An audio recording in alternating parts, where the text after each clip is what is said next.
it's Jen, and I'm excited to be bringing you the first layout using my Old Meets New stash kit for November.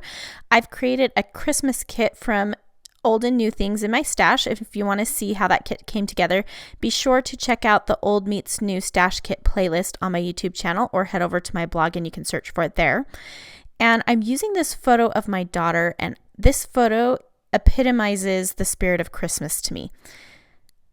And what I mean by that is when I look at this picture, it brings me back to a moment that when I think of Christmas, I think of moments like those. My daughter's wearing her Christmas dress. Her hair is all done in a bow and pretty. She's looking at a snow globe that's playing Silent Night and the Christmas trees in the background with the twinkling lights. And I absolutely love that. I'm using mostly... Actually, I think all of the papers that I'm using on this particular layout are newer, and they are from the Schow Christmas Magic collection. And I just love these patterns. So pretty. And I love that aqua color. And I think the black and white photo lets me use any colors that I want, but I just think that these colors really make this layout feel magical. And that's kind of the look that I'm going for. I'm going to use the text print as my background, and that text has all sorts of Christmas goodness written all over it. And in order to help the other patterns stand out, since I've chosen low contrast papers, meaning that they don't, all of them are kind of a similar tone, there's nothing dark or heavy, what I want to do is just outline the papers to make them stand out a little bit more. And this will just help me so that each paper is easily distinguishable from the next paper. And I'm also just going to take my fingernail and rub it along the edges of the patterns to kind of rough them up a little bit too. So I did it on the pattern behind my photo, which is that candy cane stripe. And I think that a diagonal stripe is the perfect way to mat a photo or a layout. I love diagonal stripes for matting. And now that I've got the other layers adhered, I'm going to go ahead and rough those up as well. So now I've got the rough edge and the outline to help those kind of stand out from the background. And I think that did a really nice job. So I'm going to look through some of the elements in the kit that I created and figure out what I want to do. I'm going to go ahead and start with my title. Because I've left that space above the photo, that seems like a good home for my title. And I know I want the title to be The Magic of Christmas or Christmas Magic. I'm deciding. And I thought that those red glitter thickers would be perfect for this. I believe that's the journal font, which is, I think, a little bit older, but there's a Schow, the font that came in this with this same Schow collection that's newer, that's very similar to this. So you could use that as well. I've gone ahead and put my title on some wax paper like I usually do. That's a trick that I stole from Tracy Banks, who is Mercy Tiara here on YouTube.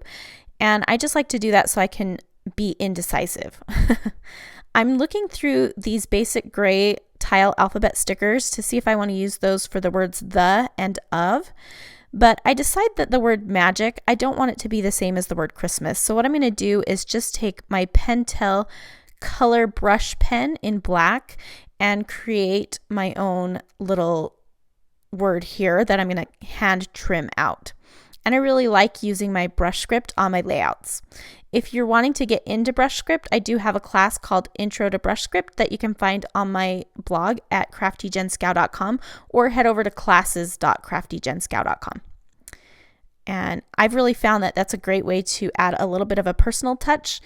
And I'm just hand trimming that out a little out of the frame there. Sorry about that. And I'm just using my close to my heart micro tip scissors. I think that micro tip scissors are a great investment if you cut things out by hand often, which I do. And so now I'm just going to see how that looks. And I really like the contrast of the script with the bold title there. So I'm going to go ahead with that, and I am going to use those little tile alphabets in the aqua for the words the and of, and just kind of fit that title across the layout there. So I found this doily that I had put in my kit, and I'm deciding that I'm going to put a little shot of that red down at the bottom left of the photo, and eventually that's where my journaling will end up going. I also pulled this crepe paper little vellum like a banner thing that it has some stitching on it too, and it has a little bit of the aqua color, and I'm going to place that over the doily. And I really like the way that all of the colors, I like to have an even balance of color, and so I kind of dot the colors all around the layout. I used a little bit of the October Afternoon polka dot washi tape up at the top just for a little something different, and I ripped the edge so that it had a little bit of a distressed look, kind of like the edges of the papers that I distressed with my fingernail.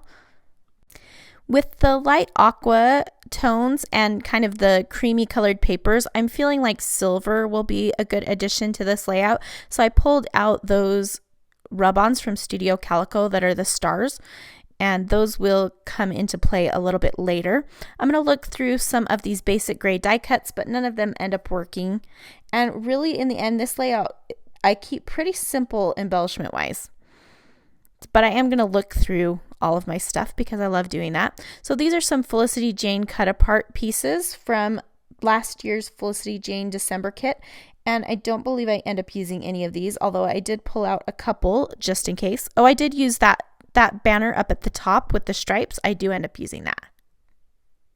I'm looking through some of these stickers, and I didn't know that I would ever use this little finger with the ornament on the end, but I actually really love the way it looks on this layout. I like the way that it kind of looks like a black and white photo, and it balances my photo really nicely. So I'm going to go ahead and use that. And I'm thinking about that little aqua tab, but I don't end up using it. And now I'm going to go ahead and get some of this stuff stuck down. Oh, I'm going to look through these wood veneer pieces. I'm going to pull out 3 to use on my layout. And I like the way that the wood of these wood veneer pieces balances the wood in the paper. If you've watched a lot of my videos, you'll know that I really like to have a good balance of like a visual weight and a good balance of color across the layout.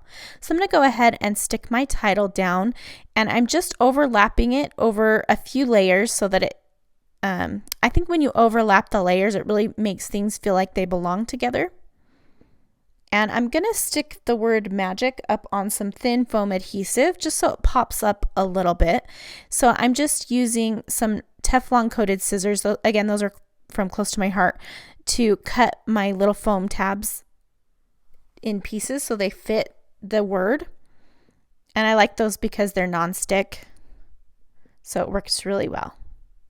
So after I get that word covered with the foam adhesive, before I stick it down, I'm going to stick down the words the and of, and I lost the word of that I had on my wax paper, and so I just pulled some more letters off the sticker sheet, and I'm sure we've all done that before, lost little things on our desks, so I'm sure I'll find it on the floor later or something.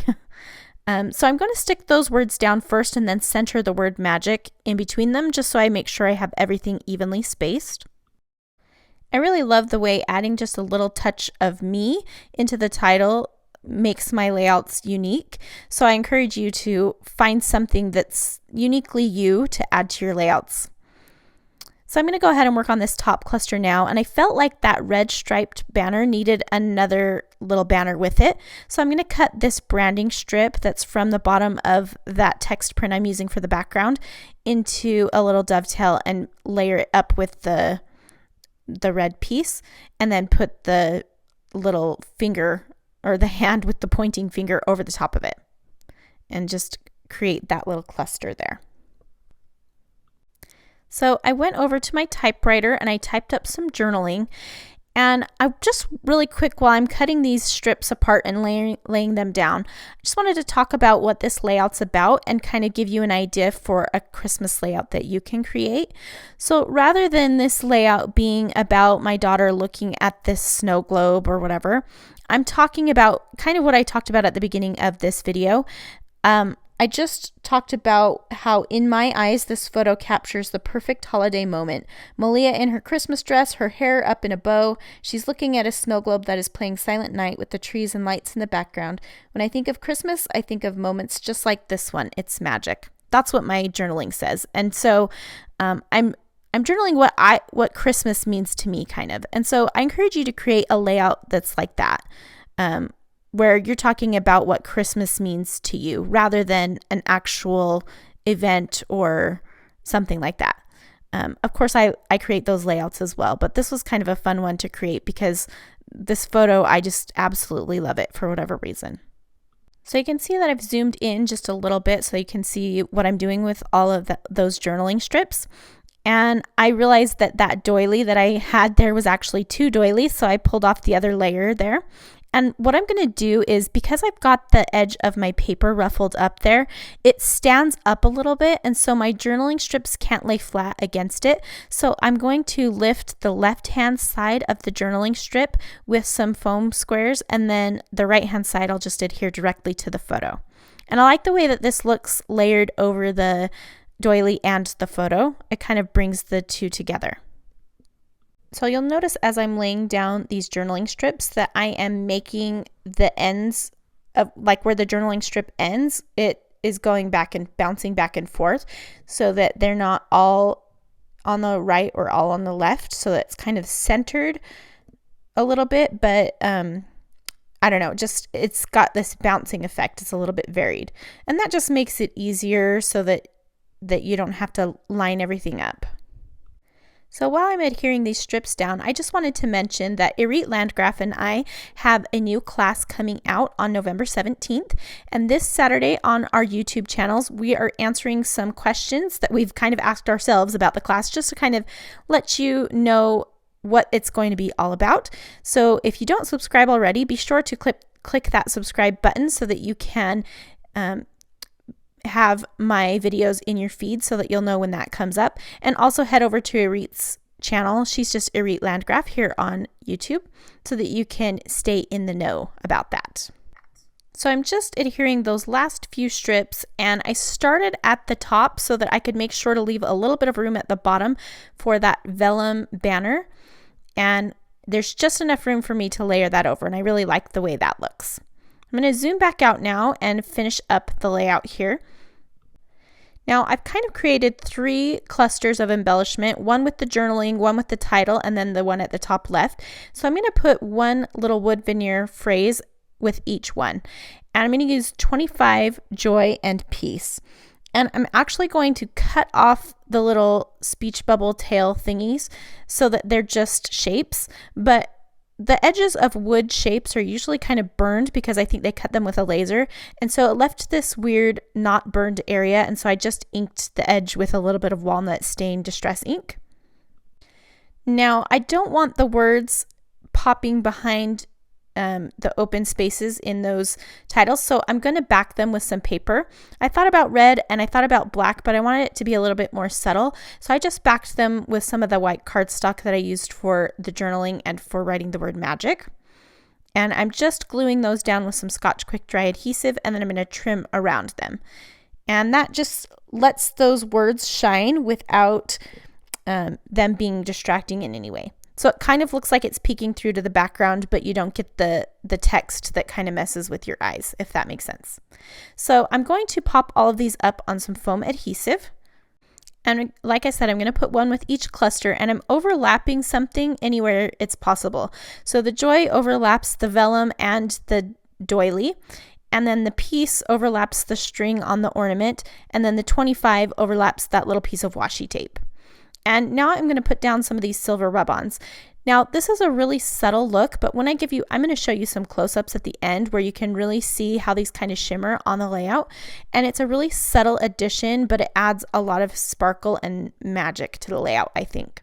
So I'm just doing 3 on the bottom cluster. I'll do 5 up at the top, and then 5 at the top right with the title, and then 3 over with the finger. It feels weird to say finger on my layout, but yeah, it's the hand with the pointing finger.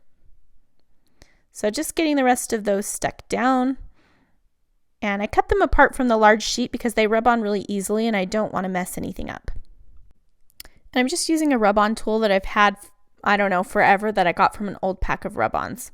So I just kind of was showing you how they shimmer. I thought about adding some sequins, but it was just a little too much, and the ones that I had were really large, and I just wasn't loving the way they were looking. So instead, I'm going to add some silver mist, and it's glimmer mist, and I can't remember the color, but I'll be sure to link to it if it's available. And I'm just adding a little bit, and it's going to add just the right amount of shine to the layout. And when you hold it in the light a certain way, it just is gorgeous. So I'm not creating any big splatters, just a bunch of little ones. I'm going to add the date and just doing the month and year with my Chamel roller date stamp.